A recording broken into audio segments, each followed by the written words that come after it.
ஆண்டவரே, இந்த அருமையான இந்த நாளுக்காக உமக்கு ஸ்தோத்திரப்பா.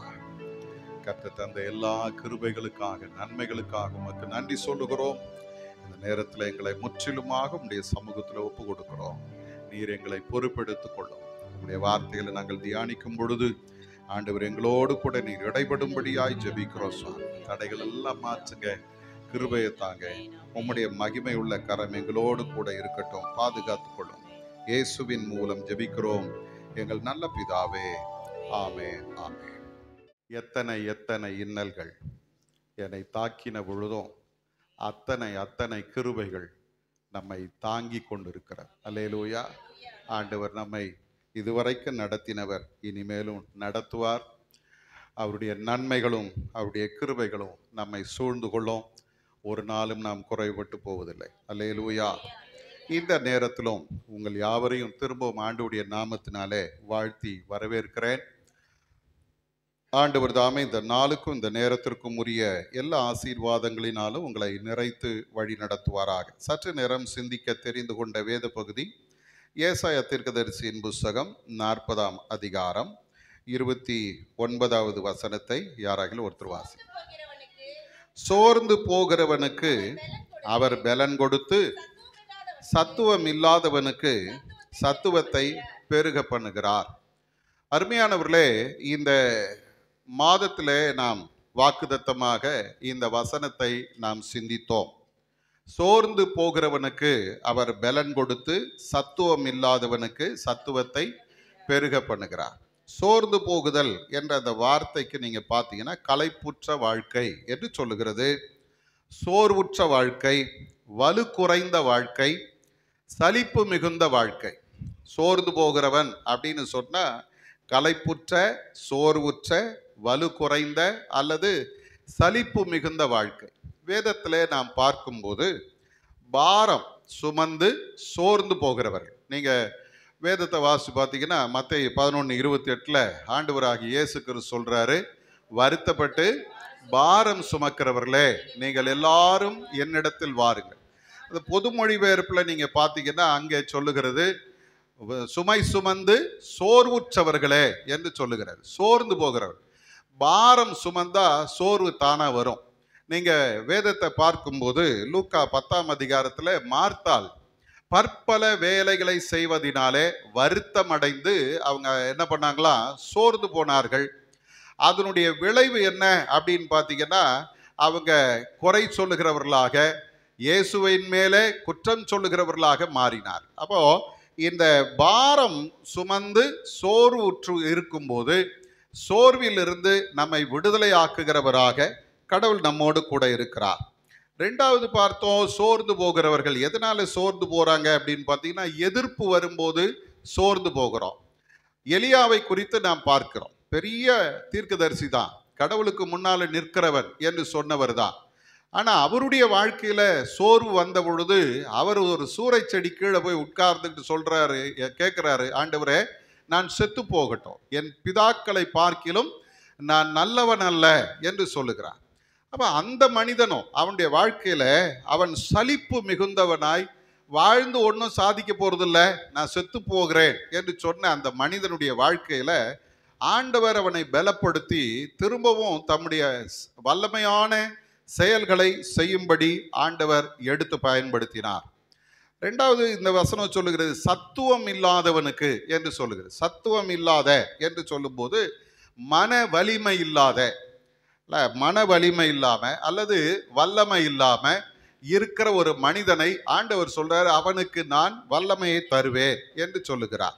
அருமையானவர்களே, பயம் இல்லை, பயம் வந்துச்சுன்னா என்ன, அந்த வல்லமை இல்லாம போனவங்க எப்படி இருப்பாங்க, பயந்து பயந்து வாழ்வாங்க. வேதத்துல சவுலை குறித்து நாம் பார்க்கிறோம். அவர் ஆளு எல்லாரை விட ஒரு அடி உயரம்தான். ஆனா அவர் பயந்து போயிட்டார். ராஜாவாக தேர்ந்தெடுக்கப்பட்ட பொழுது அவன் அவன் பேர்ல சீட்டு விழுந்த பொழுது தேடுறாங்க, ராஜாவை காணோம். யாரு? சவுலை காணோம். எங்க அப்படின்னு தேடினா அவர் தளவாடங்கள் உள்ள இடத்துல போய் ஒளிந்து கொண்டிருந்தார். அவன் அந்த மனிதன் ஒளிந்து கொண்டிருந்தவன் தான். ஆனா அவனிடத்துல கர்த்தருடைய வல்லமை வெளிப்பட்ட பொழுது அவனை கொண்டு கர்த்தர் பெரிய காரியங்களை செய்தார். அப்போ சலித்து போன வாழ்க்கை, சலித்து போன வாழ்க்கை, வலிமை இழந்தவர்கள், மன பலம் இழந்தவர்களுக்கு கூட ஆண்டவர் என்ன செய்றாரு? பலன் தருகிறார். அதே போல தோல்வி கூட பல நேரங்களில் நம்ம என்ன பண்ணுகிறதுன்னா வலிமை இழந்து போக செய்கிறது. இந்த தோல்வி வரும் பொழுது நமக்கு நம்பிக்கை இல்லாமல் போகுது. லூக்கா 5ஆம் அதிகாரத்தில் 5வது வசனத்தில் பேதுருவை நாம் பார்க்கிறோம். இரவு முழுவதும் பிரயாசப்பட்டும் ஒன்றும் அகப்படவில்லை என்ற ஒரு சோர்வு அல்லது ஒரு வலிமையற்ற நிலை. ஆண்டவர் சொல்றாரு, ஆழத்தில் தள்ளி கொண்டு போய் வலைகளை போடுங்கள் அப்படின்னும் பொழுது அந்த தோல்வியின் எண்ணம் பேதுருவை என்ன சொல்ல வைக்கிறது தெரியுமா? ஐயரே, ரா முழுதும் பிரயாசப்பட்டும் ஒன்றும் அகப்படவில்லை. அப்ப அவனுக்கு இனிமேல் நான் என்ன செய்ய போறேன், இனிமேல் என்ன இருக்குது அப்படின்னு யோசித்து கொண்டிருந்தவன் இப்ப அவன் சொல்றான், ஆகிலும் உம்முடைய வார்த்தையின்படியே வலைய போடுறேன் அப்படின்னு சொல்லி போட்டார். வேதம் என்ன சொல்லு தெரியுமா? வலை கிழிந்து போகத்தக்கதாக திரளான மீன்களை பிடித்தார்கள் என்று சொல்லுகிறார். அப்ப இன்னைக்கு நம்முடைய வாழ்க்கையில நம்மை பலப்படுத்துகிற கிறிஸ்து அவர் என்ன சொல்றாரு தெரியுமா? ஒருவேளை நீ சலிப்போடு மனச்சோர்வோடு அப்படிப்பட்ட நிலையில வந்திருந்தா உன்னை நான் பலப்படுத்துவேன்றார். ரெண்டாவது, எனக்கு ஒன்றும் செய்ய முடியாது, வலிமை இல்லை, மனபலம் இல்லை என்று சொல்லுகிறவர்களுக்கு ஆண்டவர் சொல்றாரு, நான் உன்னை தம்முடைய ஆண்டவருடைய வல்லமையினாலே நிரப்புவேன் என்று ஆண்டவர் வாக்கு பண்ணுகிறார். இந்த வார்த்தையின் அடிப்படையில் இன்றைக்கும் நாம் சிந்திக்க போகிறோம்.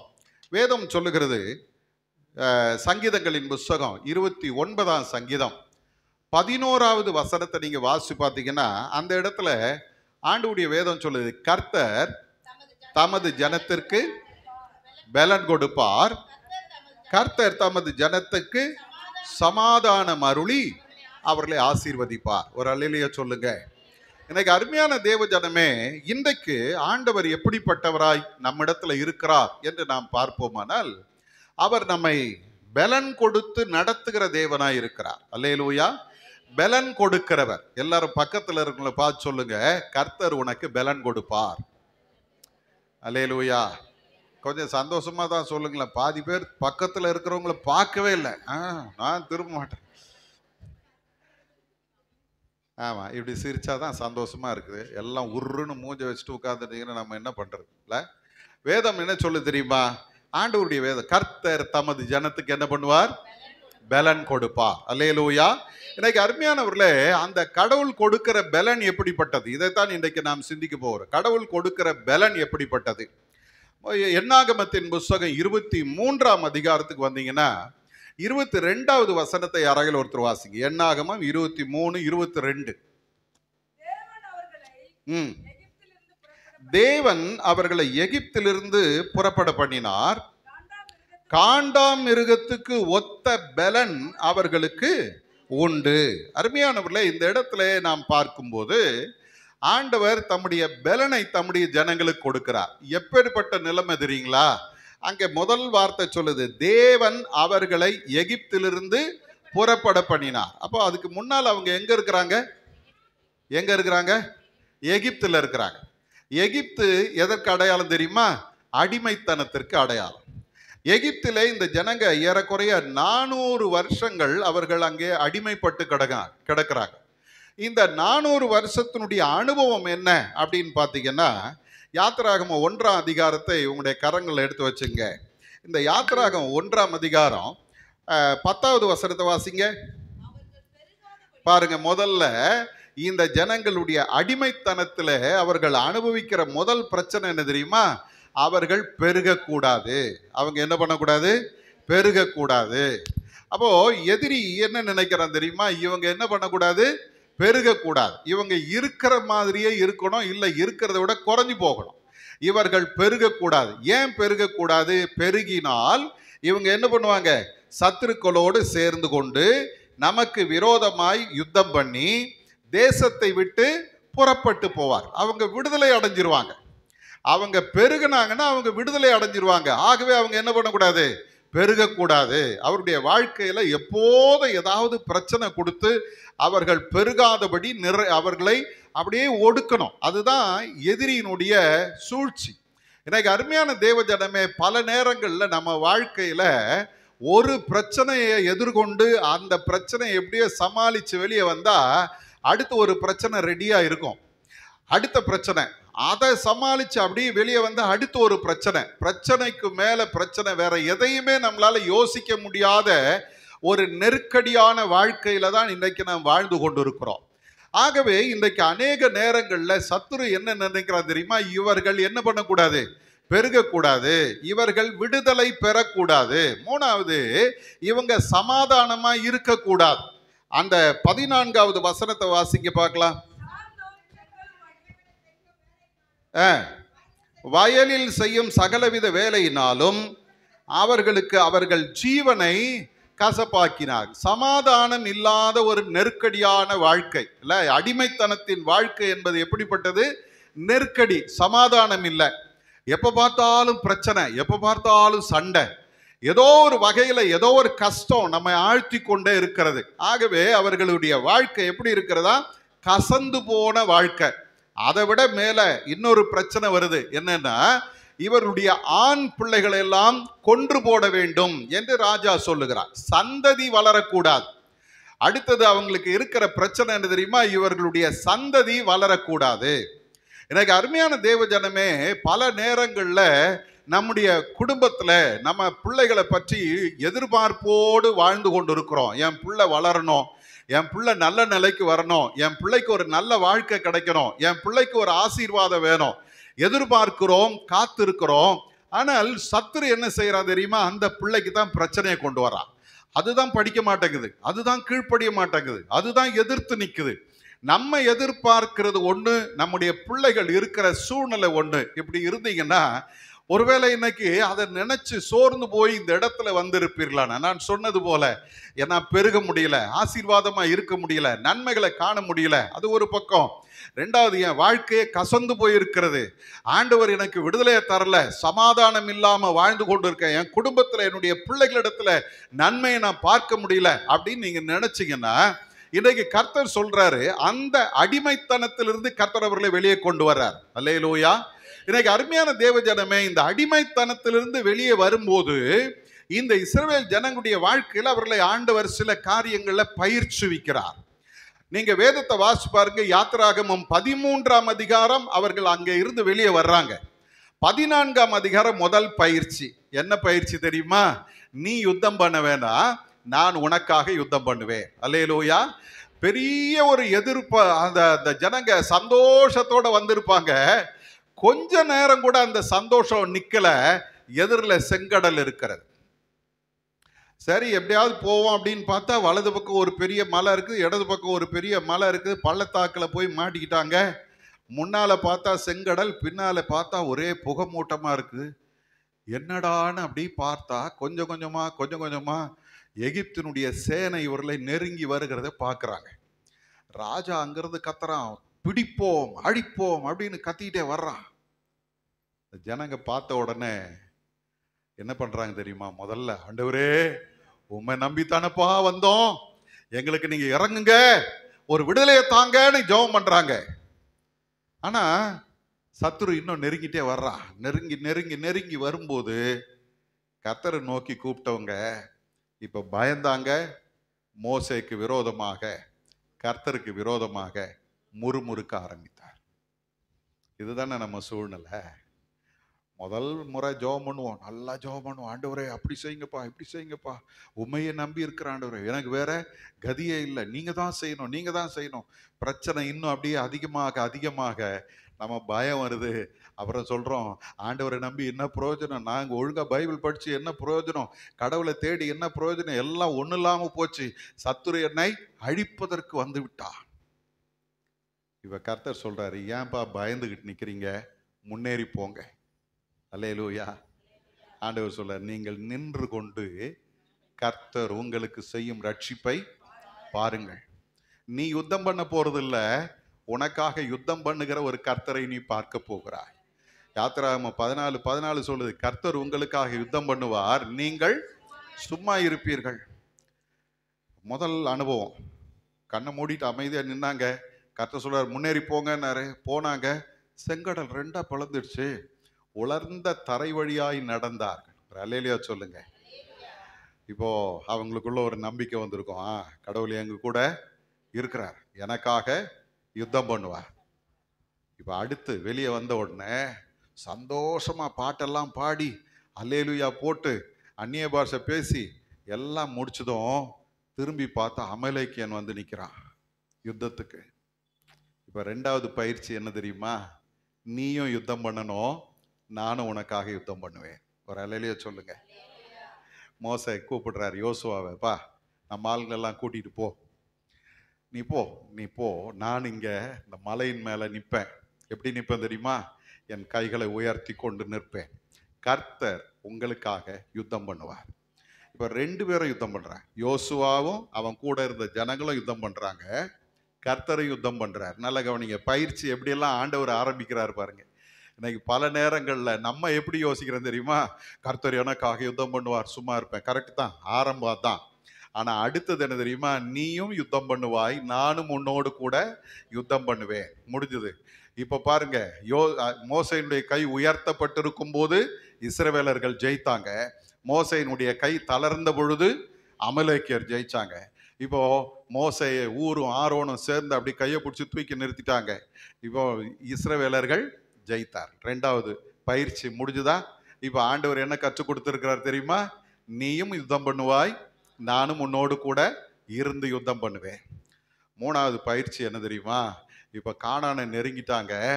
பக்கத்துல வந்தபோது ஆண்டவர் அவங்களுக்கு இன்னொரு பயிற்சி கொடுக்குறாரு. என்னாகமத்தின் புஸ்தகத்துல 21ஆம் அதிகாரத்துக்கு வந்தீங்கன்னா, அங்க எமோரியரின் ராஜாவாகிய சீகோனை எதிர்த்தார்கள், பட்டயத்தினால அவர்கள் வெட்டினார்கள். அடுத்தது பாசானின் ராஜாவாகிய ஓகு அப்படின்ற ராஜாவை எதிர்த்தாங்க, அவனை ஜெயிச்சிட்டாங்க. இங்க நடக்கிற யுத்தம் இஸ்ரவேலர்களுக்கு ஆண்டவர் பலன் தந்து அவர்கள் எதிரிகளை வீழ்த்தினார்கள். அல்லேலூயா. இப்ப பாருங்க, இவங்களை சுற்றி இருக்கிற ஜனங்களுக்கெல்லாம் ஒரு பயம் வந்துச்சு. உடனே பாலாக் என்கிற ஒரு ராஜா, அவன் என்ன பண்றான் தெரியுமா? பீலையாம் என்கிற ஒரு தீர்க்கதரிசியை கூப்பிடுறார். அப்பா, நீயாவது வா, இந்த ஜனங்களை யாராலையும் கண்ட்ரோல் பண்ண முடியல, இவங்க போற இடத்துல எல்லாம் ஜெயம் பெற்று கொண்டு இருக்கிறார், எல்லா தேசத்தையும் கலங்கடிச்சிட்டு இருக்கிறான். ஆகவே நீ வந்தீங்கன்னா இவர்களை சபிக்க வேணும், நீ சபித்தால் இவர்கள் சபிக்கப்பட்டு போவார்கள்.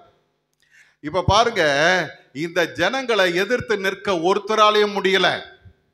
எப்படியாவது இவர்களை சாபம் போட்டாவது ஜெயிச்சிடலான்னு பாலாகி யோசித்தான். ஆனால் அவனை ஆண்டவர் பீலையாமை ஆண்டவர் சபிக்க விடல, ஆசீர்வதிக்கத்தான் வச்சார். ஒரு அல்லேலூயா சொல்லுங்க. இந்த காலை நேரத்தில் ஆண்டவருடைய சமூகத்துல வந்திருக்கிற தேவஜனமே, இந்த அடிமைத்தன வாழ்க்கை சில நேரங்கள்ல உங்களை என்ன யோசிக்க வைக்கிறது தெரியுமா?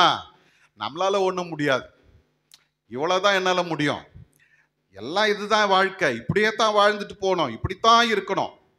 உண்மைதானா? நிறைய நேரங்கள்ல நான் கடந்து வந்த அந்த நெருக்கடியான அடிமைத்தனத்தின் வாழ்க்கை தான் எனக்கு முன்னால நிக்குது. அது என்ன சொல்லு தெரியுமா? உன்னால இதெல்லாம் ஜெயிக்க முடியாது, உன்னால இதெல்லாம் மேற்கொள்ள முடியாது, இன்னார்கிட்ட நீ ஜெயிச்செல்லாம் வர முடியாது, இவ்வளவுதான் உனக்கு அப்படின்னு அது சொல்லுது. யானை இருக்குது இல்லைங்களா? யானை அதை எதுல கட்டி வைக்கிறாங்க? யானை எவ்வளவு பெரிய பெரிய மரங்களெல்லாம் தூக்கி சாதாரணமா போட்டுடுது இல்ல, அதுகிட்ட எவ்வளவு கடினமான வேலையை கொடுத்தாலும் செஞ்சு முடிச்சிடுது. ஆனா அந்த யானையை கட்டி வச்சிருக்குது எது தெரியுமா? ஏன்? அது சின்னதா இருக்கும் போதுல இருந்தே அதை பின்னங்கால சின்ன கயிறு கட்டி வச்சிருப்பான். அது இழுக்க முடியாது, சின்ன வயசுல இழுக்க முடியாது. இது இழுத்து இழுத்து பார்த்துட்டு கடைசியாக யோசிக்குமா, இதை நம்மளால அறுக்க முடியாது, இவ்வளவுதான் நம்ம இந்த எல்லை தான், இதுக்கு மேல நம்மளால போக முடியாது. பாகன் வந்து கூட்டிட்டு போனான்னா தான் நம்ம விடுதலையா போக முடியும், இல்லைன்னா அவ்வளவுதான், இந்த சங்கிலி தான் என் வாழ்க்கை. இங்க உட்கார்ந்து இருக்கிற அருமையான தேவஜனமே, நிறைய பேருடைய வாழ்க்கை இதுதான். என்னால ஒண்ணும் முடியாதுங்க, அவ்வளவுதாங்க, இவ்வளவு காலம் எப்படி இருந்தேன்னு அப்படியே இருந்துட்டு போயிடுறேன், இருக்கிற வரைக்கும் இருப்போம், இல்லை காடு வா வாண்டு வீடு போன்னு எப்போ ஆண்டவர் கூப்பிடுறாரோ போய் சேர்ந்துரும், இப்படி நினச்சிக்கிட்டு வாழுறது வாழ்க்கை இல்லை. கர்த்தர் பாருங்க, இப்போ அந்த நினைப்போட இருந்தவங்களுக்கு கர்த்தர் கற்றுக் கொடுக்கிறாரு, இல்லப்பா உனக்காக நான் யுத்தம் பண்ணுவேன். முதல் பாடம். ரெண்டாவது, நீ ஏன் யுத்தம் பண்ணுவ, நானும் உன் கூட இருந்து யுத்தம் பண்ணுவேன். இப்போ கொஞ்சம் அவங்களுடைய தைரியம் வளருது. மூணாவது, கர்த்தர் கற்றுக் கொடுக்க, நீ யுத்தம் பண்ணுவ, நீ ராஜ்யங்களை ஜெயிப்பாய். இப்ப இவங்க போற இடத்துல எல்லாம் ஜெயம். ஒரு அல்லேலூயா சொல்லுங்க. இப்போ பிழையாம் பார்த்து சொல்றா, எகிப்திலிருந்து இவர்களை கர்த்தர் விடுதலையாக்கினார். இப்ப இவங்களுடைய பலன் எப்படி இருக்கு தெரியுமா? காண்டாமிருகத்துக்கு ஒத்த பலன் இவர்களுக்கு உண்டு. ஒரு அல்லேலூயா சொல்லுங்க. இப்போ இந்த ஜனங்களை, ஏய் நீ அடிமை அப்படின்னா அவன் சொல்லுவான், அட போயா அதெல்லாம் அந்த காலம், இப்ப எங்களை எதிர்க்கிறதுக்கு ஒருத்தரும் கிடையாதுன்னுவான். உண்மைதானா? எனக்கு கர்த்தர் உங்களை என்னையும் பார்த்து சொல்றாரு, உன்னுடைய அடிமைத்தனம் முடிந்து போன காலம். அதையே யோசிச்சுட்டு இதுதான் என் வாழ்க்கை, இப்படித்தான் நான் இருக்க போறேன், இப்படித்தான் எனக்கு எதிர்காலம் அப்படின்னு நினைக்காதீங்க. ஒரு மாற்றத்தை கர்த்தர் உங்களுக்கென்று வைக்கிறார். அது எப்படிப்பட்ட பலன் தெரியுமா? காண்டாமிருகத்துக்கு ஒத்த பலன். அதுக்கு எதிரில் ஒருத்தராலையும் நிற்க முடியாது. எப்பேற்பட்ட சக்தி வந்தாலும் அது கோபமா முட்டை வந்ததுன்னா அதனுடைய அதுக்கு எதிர்த்து நின்று யாராலும் ஜெயிக்க முடியாது. காரணம், ஆண்டவர் கொடுத்திருக்கிற பலன். இன்றைக்கு இதே பலனை கர்த்தர் உங்களுக்கு எனக்கு தர்றார். உங்க முன்னால எந்த வல்லமையும் நிற்க முடியாத அளவிற்கு கர்த்தர் தம்முடைய பலத்தினால உங்களை நிரப்புகிறேன் என்று வாக்கு பண்ணுகிறார். எத்தனை பேருக்கு சந்தோஷம்? அல்லேலூயா. என்னை ஆண்டவர் பலப்படுத்தினா என் பலன் எப்படி இருக்கும் தெரியுமா? காண்டாமிருகத்தின் பலனை போல இருக்கும். எனக்கு முன்னால எதுவும் நிற்க முடியாது. இன்னைக்கு ஆண்டவர் அப்படிப்பட்ட ஒரு பலனை நமக்கு தருகிறார். ஏசாயா தீர்க்கதரிசியின் புஸ்தகம் 54ஆம் அதிகாரம் 17வது வசனம் சொல்லுது, உனக்கு விரோதமாய் உருவாக்கப்படும், அல்லேலூயா, உனக்கு விரோதமாய் நியாயத்தில் எழும்பும் எந்த நாவையும் நீ குற்றப்படுத்துவாய். காரணம், இது அவருடைய ஜனங்களுக்கு அவர் வைத்திருக்கிற பங்கு. அல்லேலூயா. சங்கீதங்களின் புஸ்தகம் 46ஆம் சங்கீதத்தின் 7வது வசனம் சொல்லுகிறது, சேனைகளின் கர்த்தர் நம்மோடு இருக்கிறார், யாக்கோபின் தேவன் நமக்கு உயர்ந்த அடைக்கலம். அவர் என்னோடு கூட இருக்கிறதுனால என்னுடைய பலன் சாதாரண பலன் அல்ல, காண்டாமிருகத்துக்கு ஒத்த பலன். அடிமைத்தனத்திலிருந்து விடுவித்து பலப்படுத்துகிறவர். ரெண்டாவது ஒரு காரியத்தை பாருங்க, பிலிப்பியர் 4:13. தெரிஞ்ச வசனம் தான், சொல்லுங்க பார்க்கலாம். அல்லேலூயா. ஓட்டேரி விசுவாசிகள் மிக சிறந்த விசுவாசிகள், வேதத்தை கரைத்து குடித்திருக்கிறார்கள். சின்ன குழந்தைக்கு தெரிஞ்ச வசனம் கூட தெரியாமல் உட்கார்ந்து இருக்கிறார். ஏமா அதை கூட பைபிள் எடுத்தா நம்ம படிக்கணும். பலப்படுத்துகிற கிறிஸ்துவினாலே, சத்தமா எல்லாரும் சேர்ந்து சொல்லுங்க பார்க்கலாம்.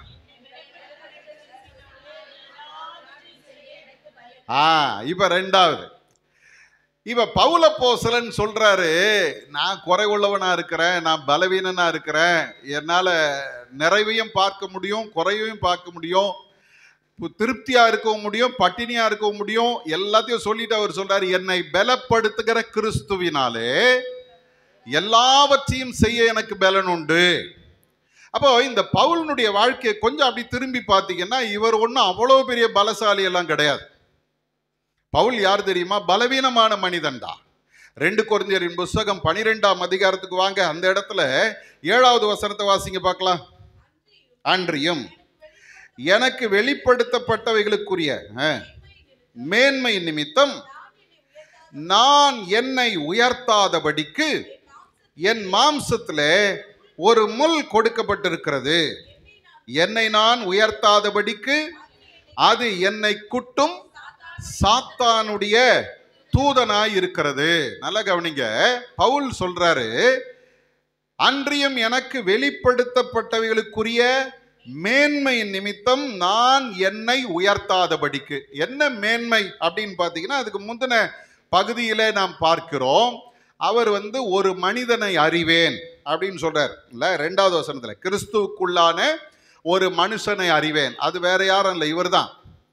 ஏன்னா இந்த கொரிந்து திருச்சபை மக்களுக்கு ஒரு கெட்ட பழக்கம் இருந்துச்சா. என்னன்னா, யாராவது கொஞ்சம் வல்லமையான பிரசங்கம் பண்ணிட்டாலோ, யாராவது ஒரு அற்புதம் பண்ணிட்டாலோ, நான் அதை பார்த்தேன், நான் இதை பார்த்தேன். இப்போ நம்ம ஆளுங்க சொல்றாங்க, நான் பரலோகத்துக்கு போனேன், அங்கே போய் ஏசாமி கூட பாயசம் குடிச்சேன், இட்லி சாப்பிட்டேன் அப்படின்னு கதை விடுறாங்க பாருங்க.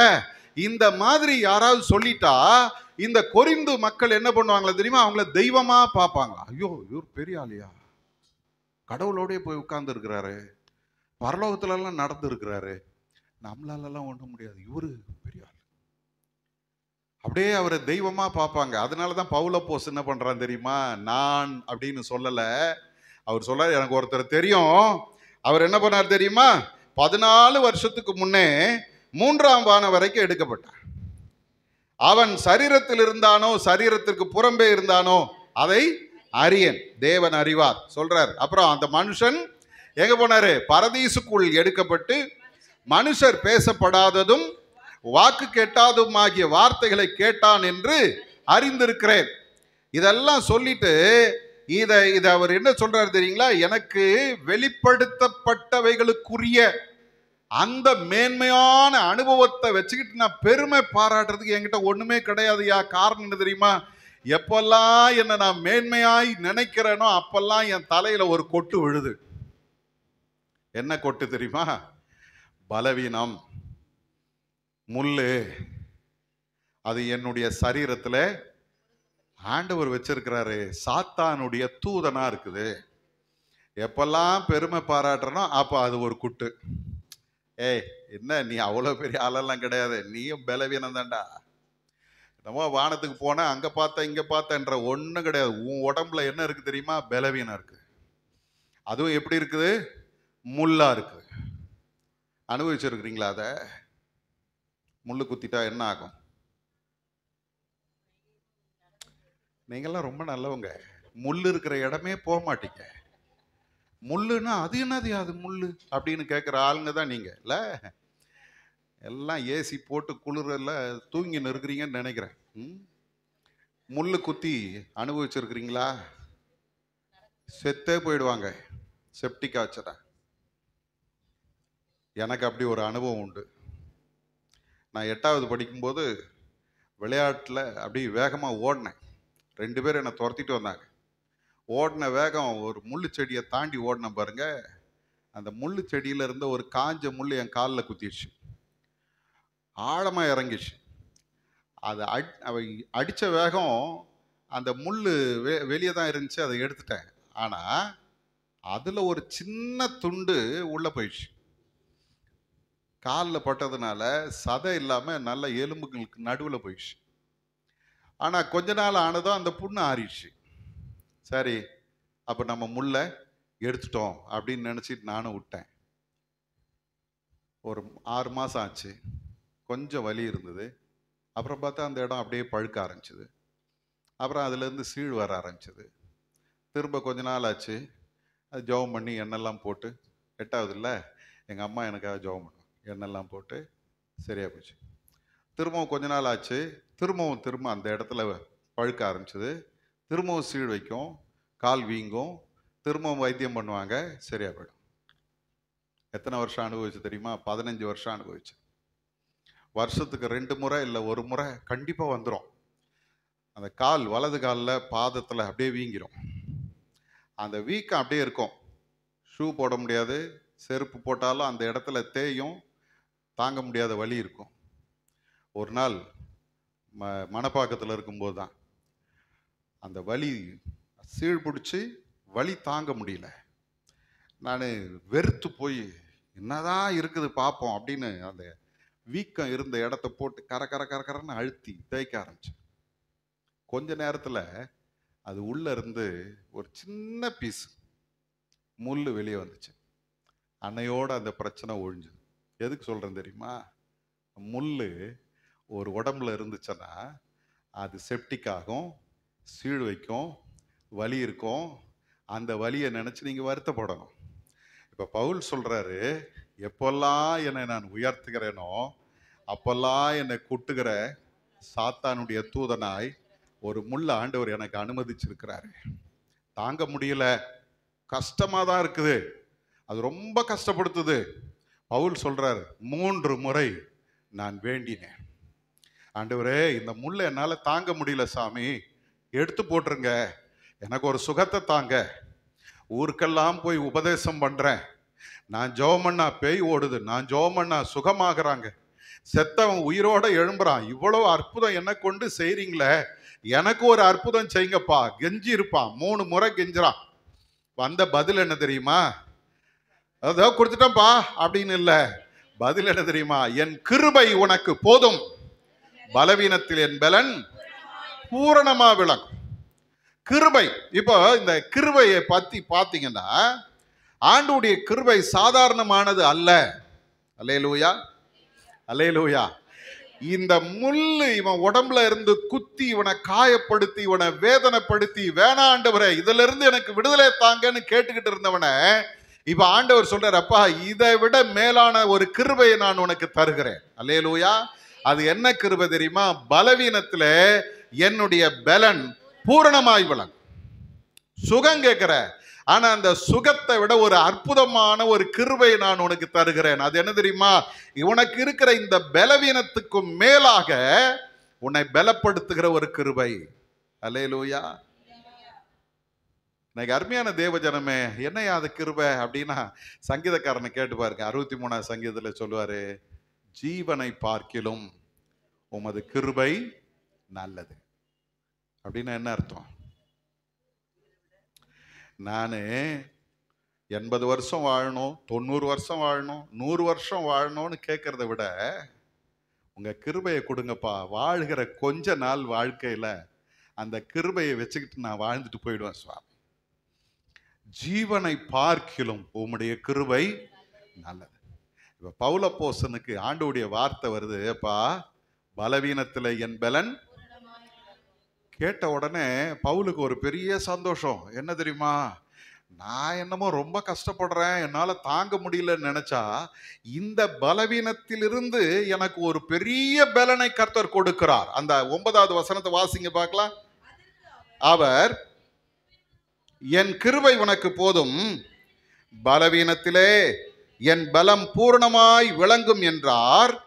ஆகையால் என்ன சொல்லுது? என் பலன் பூரணமாய் விளங்கும். உனக்கு இருக்கிறது கொஞ்சம் பலன், ஆனால் நான் தருகிற இந்த கிருபை என்ன கொண்டு வருகிறது?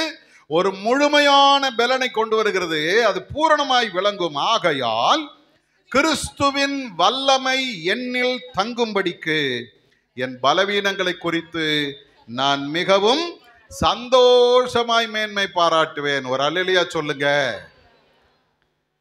இப்போ பவுல் கிட்ட போயிட்டு, ஐயா உனக்கு ஒரு முள் இருக்குது, நீ அது எப்படி இருக்குது? இப்போ அவர் சொல்ல, அது நல்லதுங்க.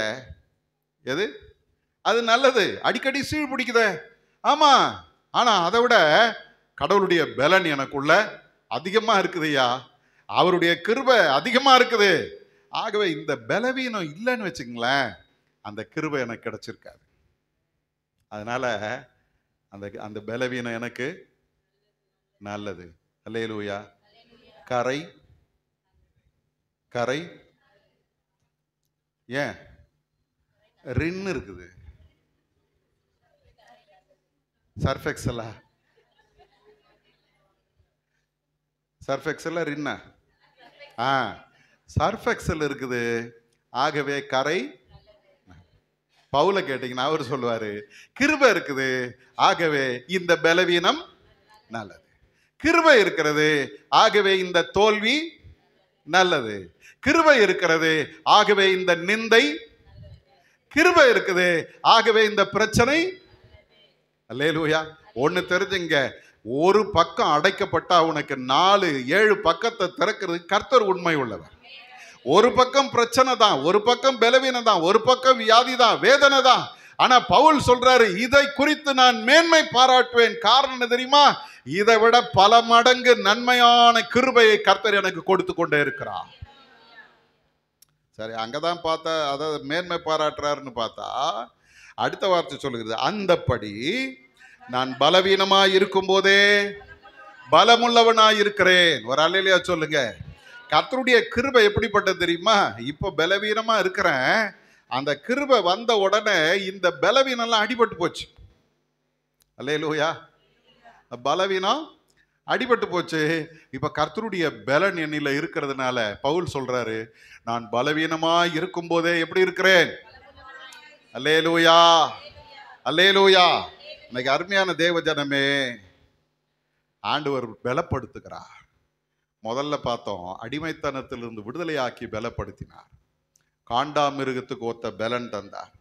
ரெண்டாவது, பலவீனத்திலிருந்து ஒரு பலனை தர்றாரு, அது முழுமையான பலனாக தருகிறார். அல்லேலூயா. மூன்றாவது ஒண்ணு பாருங்க, 1 நாளாகமத்தின் புஸ்தகம் 29 அதிகாரம் 12வது வசனத்தை வாசிங்க. 1 நாளாகமம் 29:12. ஐஸ்வர்யமும் கனமும் உம்மாலே வருகிறது, தேவரீர் எல்லாவற்றையும் ஆளுகிறவர், உம்முடைய கரத்திலே சத்துவமும் வல்லமையும் உண்டு, எவரையும் மேன்மைப்படுத்தவும் பலப்படுத்தவும் உம்முடைய கரத்தினால் ஆகும். ஒரு அல்லேலூயா சொல்லுங்க. முதல்ல அடிமைத்தனத்திலிருந்து ஒரு விடுதலை, ஒரு பெரிய பலனை கர்த்தர் கொடுக்கிறார். ரெண்டாவது, பலவீனத்திலிருந்து ஒரு விடுதலை, ஒரு பூரண பலனை கர்த்தர் கொடுக்கிறார்.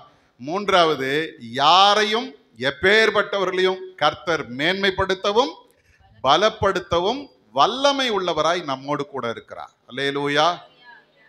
இன்னாருக்கு தாங்க ஜபம், அவங்க ஜெபம் பண்ணாங்கன்னா கேட்கும். முதல்ல ஒரு குறிப்பிட்ட ஊழியக்காரர், அவருக்கு முத்திரை குத்தி இருப்பாங்க. என்னன்னா, பேய் ஓட்டணும்னா அவர்கிட்ட போங்க. எங்க இருந்தாலும் சிட்டிக்குள்ள இருந்தாங்கன்னா பேயா, அந்த ஊழியக்காரர் அங்க இருக்கிறார், அண்ணா நகருக்கு போங்க, அவர் ஜெபம் பண்ணாருன்னா சரியா போயிடும். அதே மாதிரி அங்கே போனா அவர் ஜெபம் பண்ணி பேய் ஓட்டிடுவார். தீர்க்க தரிசனம் கேட்கணுமா, இன்னார்கிட்ட போ.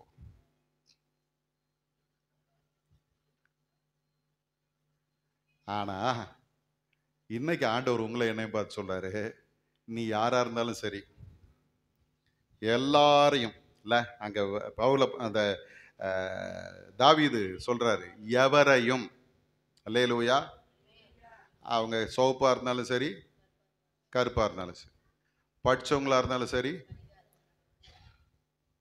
என்ன மாதிரி அழகா இருந்தாலும் சரி, உங்களை மாதிரி அசிங்கமா இருந்தாலும் சரி, எல்லாரையும் அவர் என்ன பண்றாரா, மேன்மைப்படுத்தவும் பலப்படுத்தவும் அவருடைய கரத்திலே ஆகும்.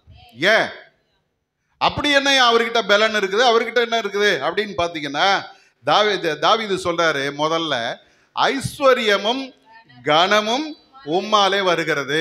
யாரு தர்றாரு ஐஸ்வர்யத்தையும் கனத்தையும்? அல்லேலூயா. நான் உழைக்கிறையா உண்மை, ஆனா அந்த உழைப்பினுடைய பலன் என் கையில நிக்கணும்னா கர்த்தருடைய ஆசீர்வாதம் வேணும். கர்த்தருடைய ஆசீர்வாதமே ஐஸ்வர்யத்தை தரும். அதனோடு அவர் என்ன கூட்ட மாட்டார். நிறைய பேர் நினைக்கிறாங்க, நான் கஷ்டப்படுறேன், நான் ஓடுறேன், நான் உழைக்கிறேன், இதுல எங்க ஆண்டவர் வந்தாருன்னு கேட்கறாங்க.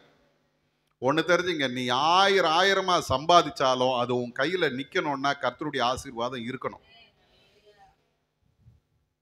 கவர்மெண்ட்ல வேலை செய்யறான், கவர்மெண்ட் சம்பளம், நடுவுல கிம்பளம், ஒரு நாளைக்கு எப்படி 1000 ரூபாய் 1500 ரூபாய் வந்துடும். ஆனா அவங்க வீட்டுக்கு போறேன், ஒண்ணுமே இல்லை, காலி வீடு. ஒரு பழைய சோஃபா ஒன்று இருக்குது, முன்னால் ஒரு பழைய டிவி ஒன்று இருக்குது, ஒரு பழைய டேபிள் இருக்கு. நான் அவரை பார்த்து கேட்டேன், என்னய்யா நீங்கள் ரெஜிஸ்டர் ஆஃபீஸில் வேலை செய்கிறேன்றீங்க, கவர்மெண்ட் ஒர்க்கர், அதுவும் சீனியர் ஒர்க்கரு, வீடு என்ன இப்படி காலியாக இருக்குதுன்னா, அவர் சொல்கிறாரு, ஐயா வருதுயா, வருமானம் வருது, ஆனால் எப்படி போகுதுன்னு தெரிலையா. ஆசீர்வாதம் நிற்கணுமா? பைபிள் சொல்லுது, ஐஸ்வர்யமும் கனமும் யார்கிட்ட இருக்குது, யார்கிட்ட இருந்து வரணும்? கர்த்தரிடத்திலிருந்து வரணும். அடுத்த வார்த்தை சொல்லுது, தேவரீர் எல்லாவற்றையும் ஆளுகிறவர். நல்லா கவனிங்க, அவருடைய ஆளுகைக்கு கீழே தான் நீங்களும் நான் இருக்கிறோம். அவருடைய ஆளுகைக்கு கீழே தான் நம்முடைய பணம் இருக்குது, அவருடைய ஆளுகைக்கு கீழே தான் நம்முடைய ஐஸ்வர்யம் இருக்குது, அவருடைய ஆளுகைக்கு கீழே தான் நம்ம வேலை இருக்குது, அவருடைய ஆளுகைக்கு கீழே தான் நமக்கு இருக்கிற எல்லா பிரச்சனையும் இருக்குது. ஒரு அலையில சொல்லுங்களேன், ஆசீர்வாதம் மாத்திரம் இல்ல, பிரச்சனையும் அவர்கிட்ட தான் இருக்குது. அவர் அனுமதிக்காம ஒன்றும் நம்மளை தொடாது. அப்போ இது எல்லாவற்றையும் வைத்திருக்கிறவர், அவருடைய கரத்துல என்ன இருக்கிறது? சத்துவமும் வல்லமையும் கூட இருக்கிறது. இவ்வளத்தையும் வச்சிருக்கிறவரு எந்த மனுஷனையும் மேன்மைப்படுத்தவும் பலப்படுத்தவும் அவருடைய கரத்துல தான் முடியும். அல்லேலூயா. வாசிச்சு பாருங்க, லூக்காவின் புஸ்தகம் 15 அதிகாரம் 31வது வசனம். லூக்கா 15:31. மகனே, நீ எப்போதும் என்னோடு இருக்கிறாய், எனக்கு உள்ளதெல்லாம் உன்னுடையதாய் இருக்கிறது. ஒரு அல்லேலூயா சொல்லுங்க. இது நம்ம எல்லாருக்கும் தெரிஞ்ச பகுதி தான். நம்ம அடிக்கடி பார்க்கறது யாரை பார்ப்போம் தெரியுமா? இளையகுமாரனை பார்ப்போம். அவருக்கு நல்ல பேர். என்ன பேர்? கெட்டகுமாரன் பேர். இப்போ கொஞ்சம் கொஞ்சமாக மாறி மனம் திரும்பின மைந்தன் அப்படின்றாங்க. ரொம்ப நல்லவங்க. நம்மெல்லாம் மனம் திரும்புகிற மாதிரியும் அவன் மனம் திரும்ப. இளையகுமாரன், மூத்த குமார். இளையகுமாரன் போனால் எல்லாம் இஷ்டத்துக்கு செலவு பண்ணால் முடிஞ்சு போச்சு, ஒன்றும் இல்லாமல் திரும்பி வந்தால் அப்பா ஒரு பெரிய விருந்து பண்ணுறார். என் பிள்ளை செத்து போனவன் உயிரோடு வந்திருக்கிறான், காணாமல் போனவன் கண்டுபிடிக்கப்பட்டான். இப்போ பெரிய கொண்டாட்டம் நடக்குது. மூத்தவன் வயல்வெளியிலேருந்து வர்றான். வந்தால் வீட்டில் என்ன இருக்குது? ஒரே ஆட்டம் பாட்டமாக இருக்குது. என்னடா இது வம்பா போச்சு, என்ன நடக்குது தெரியலையே. வேலைக்காரனை கூப்பிட்டான், என்னடா நடக்குது? அவன் சொல்கிறான், ஐயா உங்கள் தம்பி இருந்தான் பாருங்க, ஊரை விட்டு ஓடினார்ல, எல்லாத்தையும் அழிச்சிட்டு திருப்பி வந்தாயா. உங்கள் அப்பாவை பாருங்க, அவரை மாதிரி ஒரு மனுஷனை பார்க்க முடியுமா? ஏமாந்த மனுஷன்யா. வந்ததும் வாப்பான்னு கூட்டின்னு போய் ஒரு பெரிய விருந்து பண்ணுறாருயா. அப்படியா? என்ன அந்த மாதிரி பண்ணுறாரு? ஏன் இப்படி? அவன் எவ்வளோ தப்பு பண்ணான்? அவனை காது மேலே ஒன்று வச்சு ஓடுறா அப்படின்னு துரத்துறத விட்டு கூப்பிட்டு உட்கார வச்சு விருந்து பண்ணுறாரா? உள்ள வரமாட்டாயா? நான் அந்த இஷ்டத்துக்கு பண்ணுவான். நம்ம உள்ள இருக்கிறது ஏன் சொத்து, இதை அந்த அவனுக்கு கொடுத்துட்டாருன்னா அப்புறம் நான் என்ன பண்றது? வரமாட்டேன். இப்ப சொல்லுங்க, யாரு நல்லவன் யாரு கெட்டவன்? இளையகுமாரன் தப்பு பண்ணா, எப்பா தெரியாம பண்ணிட்டப்பா மன்னிச்சிருப்பான்னு அழுதான் புலம்புனா அப்பா கூப்பிட்டு போயிட்டார் உள்ள. ஒருத்தன் வெளியே நின்றுட்டு போராடிட்டு இருக்கிறான். வரமாட்டேன் வரமாட்டேன் வரமாட்டேன், அப்பா சரியில்லை, அப்பா இந்த மாதிரி பண்ணிட்டாரு, அப்பா இப்படி பண்ணிட்டாரு. உள்ள அப்படியே ஒரு போராட்டம் நடக்குது. அப்பா வந்துட்டார். இப்போ கேள்விப்பட்டு அப்பா வந்துட்டார்.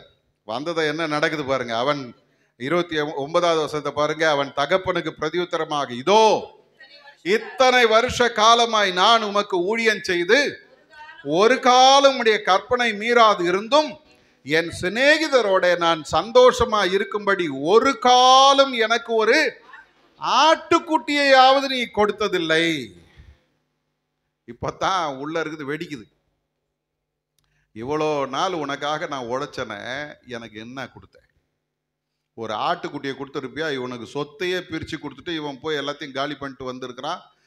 அவனை கூப்பிட்டு நடு வீட்டில் உட்கார வச்சிருக்கிற, எனக்கு ஒரு ஆட்டுக்குட்டியை கூட கொடுக்கல. நீ எவ்வளோ ஒரு கண்ணில் சுண்ணாம்பு எப்படி? நீ இப்பதான் உண்மையை அப்பா சொல்றார். என்ன தெரியுமா? மகனே, நீ எப்போதும் என்னோடு இருக்கிறாய். ஒரு அல்லேலூயா சொல்லுங்க. அல்லேலூயா சொல்லுங்க, சத்தமா சொல்லுங்க. அல்லேலூயா. நீங்க எல்லாம் எங்க இருக்கிறீங்க? யாரு கூட இருக்கிறீங்க? ஓ, அது வேற ஒரு கேள்வி இருக்குதா? யார் கூட இருக்கிறீங்க? ஒரு சிலருக்கு இப்பதான் குத்துது. நம்ம எங்க அவர் கூட இருக்கிறோம்? அவரு நம்மளை தேடி தேடி வந்துன்னு இருக்கிற, நம்ம தான் உதறி விட்டு ஓடின்னு இருக்கிறோமே அப்படின்னு நினைக்கிறீங்களா? இன்னைக்காவது வந்துருங்க. ஐயா தெரியாம பண்ணிட்டேன், வர்றேன் உங்க வீட்டுக்கு அப்படின்னு வந்துருங்க. சரிங்களா? இப்ப அப்பா சொல்றாரு, நீ எப்போதும் என்னோடு இருக்கிறாய். என்ன அர்த்தம் தெரியுமா? நான் உனக்கு ஆட்டுக்குட்டி தரலனாலும் நீ என் கூட தான் இருக்கிற. நீ சந்தோஷமா இருக்கிறதுக்கு உனக்கு நேரம் கொடுக்கல. எப்ப பாரு உனக்கு வேலை வாங்கிட்டே இருக்கிறேன். ஆனாலும் நீ எங்க இருக்கிற? என் கூட இருக்கிற. நீ நினைச்சதெல்லாம் உனக்கு நான் தரல, ஆனாலும் நீ என் கூட இருக்கிற. நீ நிறைய எதிர்பார்த்து அப்பா இதை செய்வார் அதை செய்வார் நீ யோசிச்சுட்டு இருக்கிற. ஆனா நான் ஒண்ணுமே உனக்கு செய்யல, ஆனாலும் நீ என்னோடு கூட இருக்கிறாய். அல்லேலூயா. யாருக்கு முழுமையான ஆசீர்வாதம் தெரியுமா? எப்போதும் அவரோடு கூட இருக்கிறவங்களுக்கு தான். இப்ப இந்த சின்ன பிள்ளையினுடைய ஆசீர்வாதம் எவ்வளவு தெரியுமா? பாதிதான். ஒரு அல்லேலூயா சொல்லுங்க. பெரியவனுக்கு என்ன ஆசீர்வாதம் தெரியுமா? அப்பாவுக்கு உரிய எல்லாமே அவருக்கு தான். அப்பா கிட்ட என்ன இருக்கு தெரியுமா? ஐஸ்வர்யமும் கனமும் இருக்கிறது. அவர்கிட்ட என்ன இருக்குது? ஐஸ்வர்யமும் கனமும் இருக்கிறது. அவர்கிட்ட வல்லமை இருக்கிறது. அவர்கிட்ட அதிகாரம் இருக்கிறது. எவரையும் உயர்த்துவதும் அவர்கிட்ட தான் இருக்குது. யாரையும் கனப்படுத்துவதும் அவர்கிட்ட தான் இருக்குது. அப்ப அவரோடு கூட நீ இருந்தால் அவருக்குரியதெல்லாம் உன்னுடையது. இன்னைக்கு சொல்றேன், ஆண்டவருடைய நாமத்தினால சொல்றேன், கர்த்தரிடத்திலிருந்து உனக்கு ஐஸ்வர்யம் வரும், கர்த்தரிடத்திலிருந்து உனக்கு கனம் வரும், கர்த்தரிடத்திலிருந்து உனக்கு மேன்மை வரும், கர்த்தரிடத்திலிருந்து உனக்கு பலன் வரும். ஆண்டவர் சொல்றாரு, என்னுடையது எல்லாம் உன்னுடையதா இருக்கு. கண்களை மூடுவோமா, ஆண்டவருடைய சமூகத்தை நோக்கி பார்ப்போமா. ஒருவேளை இந்த காலை நேரத்துல தேவ சமூகத்துல வரும் பொழுது கேள்வியோட வந்திருப்பீங்க, ஆண்டவர் எந்த நோக்கத்துக்காக இதை பேசுறாரு எனக்கு தெரியாது. இங்க இருக்கிற யாரோ ஒருத்தரோட கர்த்தர் பேசி கொண்டிருக்கார். ஆண்டவர் சொல்றாரு, அப்பா, அடிமைத்தனம் கடந்த கால வாழ்க்கை, அதுதான் என் வாழ்க்கை, இப்படித்தான் இருக்கும், இதுக்கு மேல எனக்கு என்ன நன்மை இருக்குது அப்படின்னு நீ யோசிக்கிட்டே உட்கார்ந்துட்டு இருக்கிற.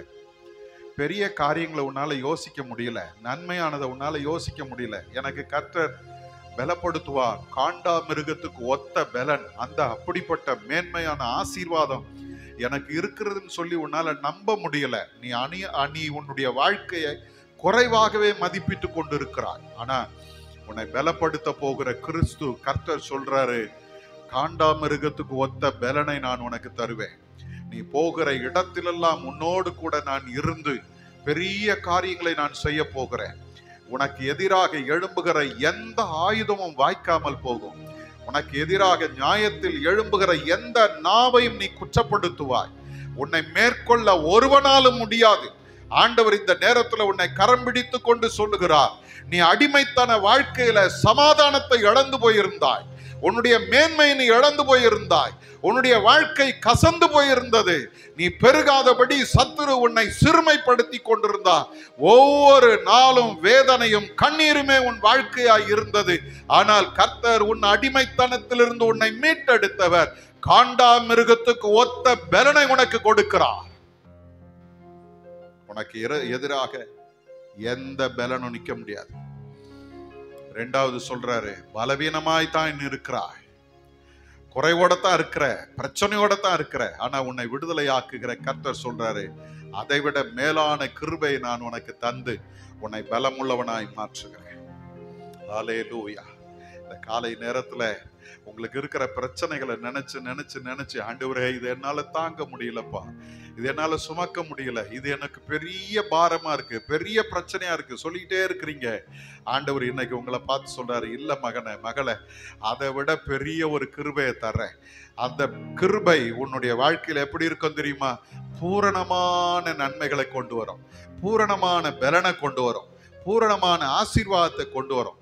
ஒருவேளை இந்த காலை நேரத்துல குறைவான சூழ்நிலைகள்ல நம்பிக்கையற்ற வாழ்க்கை வாழ்ந்து கொண்டிருப்பாயானால் கர்த்தர் உன்னை பார்த்து சொல்றாரு, பூரணமான நன்மைகளை நான் உனக்கு தருவேன். மூணாவது சொல்றாரு, யாரையும் மேன்மைப்படுத்தவும் பலப்படுத்தவும் அவரால் மட்டும்தான் முடியும்.